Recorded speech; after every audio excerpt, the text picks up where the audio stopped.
Proverbs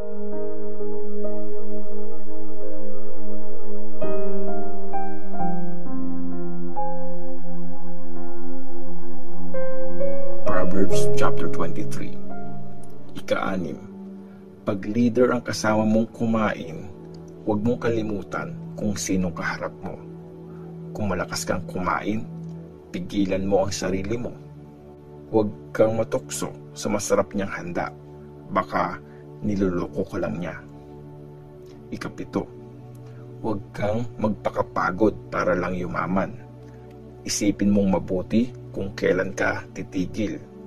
Sa isang kurap mo lang, ang pera mo mawawala.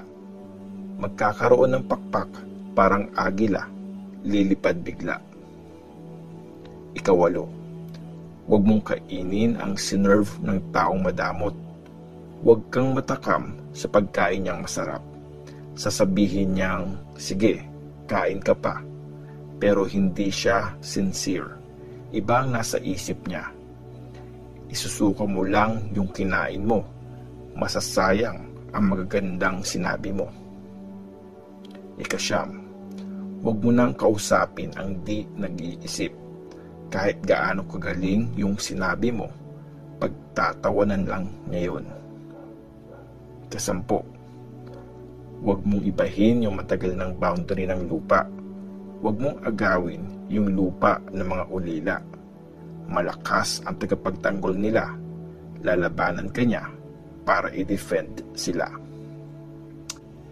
11. Makinig kang mabuti sa tinuturo sa iyo. Aralin mo ang mga pwede mong matutunan. 12.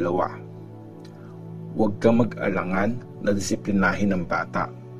Kahit paluin mo siya, di niya yon ikakamatay. Actually, pag pinalo mo siya, yun pa ang magsasave sa kanya sa kamatayan. 13. Anak ko, matutuwa ako pag naging matalino ka.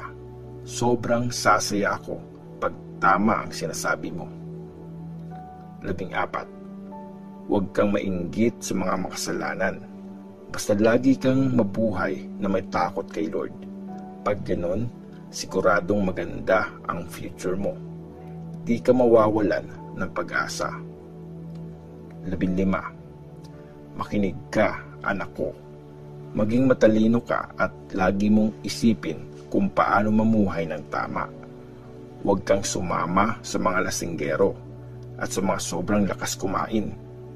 Ang mga lasinggero at matatakaw, sigurado maghihirap.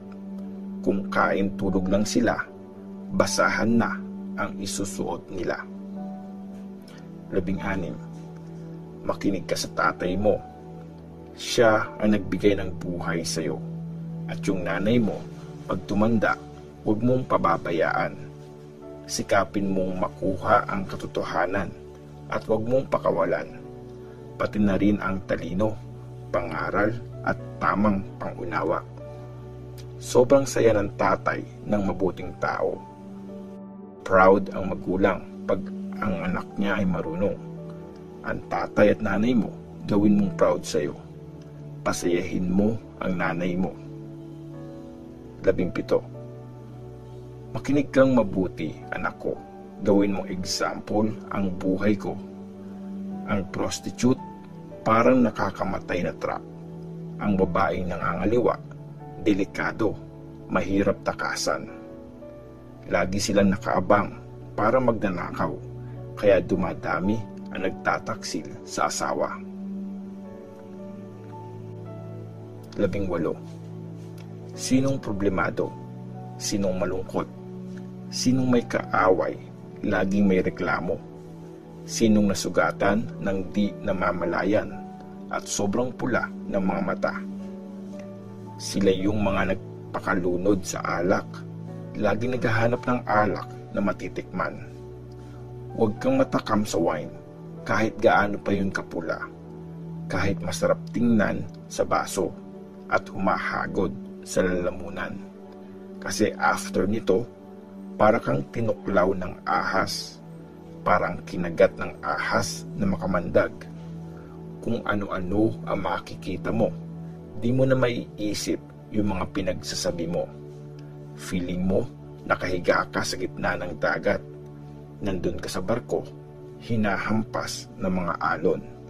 Tapos, sasabihin mo, pinalo nila ako, pero di ako nasaktan.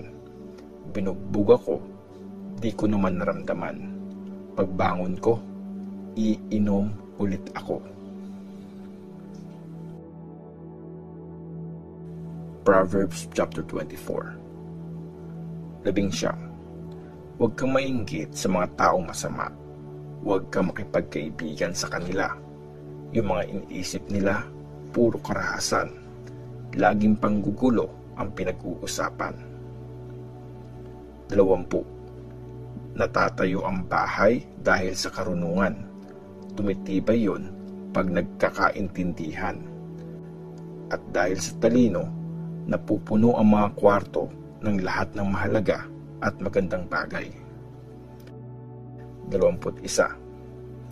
Daig ng matalino ang taong malakas. Oo nga, mas mahalaga ang talino kesa sa lakas. Kasi pag susugod sa laban, dapat may magandang plano. Sure ang panalo pag maraming nagpapayo. 22. Hindi maiintindihan ng bobo ang mga malalim na kasabihan. Di sila makaimik sa mahalagang usapan. 23. Ang laging may masamang plano, makikilalang pasimuno ng gulo. Basta nagplano ang siraulo, sure na kasalanan yun. At ang nang-insulto ng kapwa, sinusuka ng mga tao. 24. Kung bumibigay ka pag may problema, mahina ka talaga. 25. Iligtas mo yung mga hinatulang mamatay. I-save mo yung mga taong kinakaladkad para patayin. Kahit sabihin mong wala kang kinalaman doon, alam ng Diyos ang nasa puso mo. Nakikita niya yon. Nakabantay siya sa iyo. Alam niya lahat at pagbabayarin ka niya sa mga ginagawa mo. 26. Anak, kumain ka ng honey, mabuti yun sa'yo. Pag natikman mo ang honey, masasarapan ka.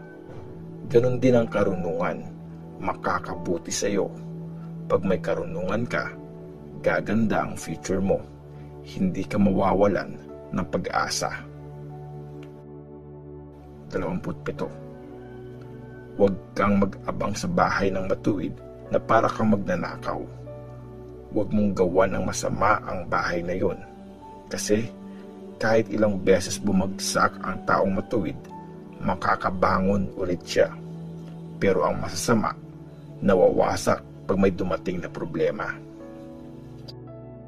28. Pag napahamak ang kaaway mo, huwag kang magsaya. Huwag kang mag-celebrate pag nadapa siya. Kasi pag nalaman yan ni Lord, di siya matutuwa.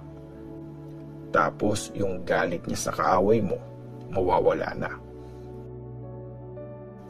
29. Huwag kang ma-stress dahil sa mga gumagawa na masama. Huwag kang mainggit sa kanila. Walang future ang taong masama, parang kandila na pinatay ang apoy. 30. Anak ko, matakot ka kay Lord at sa hari. Huwag kang sasama sa mga sumusuway sa kanila. Kasi biglang mapapahamak ang mga ganong tao. At walang nakakaalam kung gaano katindi ang parusa ng hari at Diyos sa kanila. Iba pang mga kasabihan.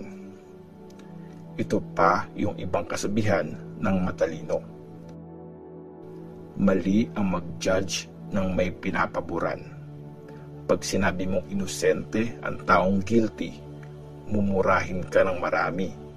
Itatakwil ng lahat. Pero pag pinarusahan mo ang taong may sala, sasaya ang buhay mo. Mabibless ka ng sagana. Ang honest na sagot ay proof ng tunay na pagkakaibigan. i-ready mo muna ang bukid mo para mataniman. Siguraduhin mong ayos na lahat ng kailangan mo at saka ka magtayo ng bahay. Huwag kang tetestigo ng di totoo laban sa kapwa mo. Pag may sasabihin ka, huwag kang manloloko. Huwag mong sabihin, gagawin ko sa kanya yung ginawa niya sa akin. Gagantihan ko siya. Napadaan ako sa bukid ng taong tamad, sa taniman ng ubas ng taong di nag-iisip. Ayun, tinubuan na ng matitinik at matataas na damo. Bumagsak na pati yung bakod na bato. Tiningnan ko ngayon at napaisip ako. May natutunan ako sa nakita kong yon. Konting tulog, konting idlip, tigil muna, pahingi lang saglit. Pero magugulat ka, nandyan na ang kahirapan. Kukunin ang lahat sa'yo, parang armadong magnanakaw.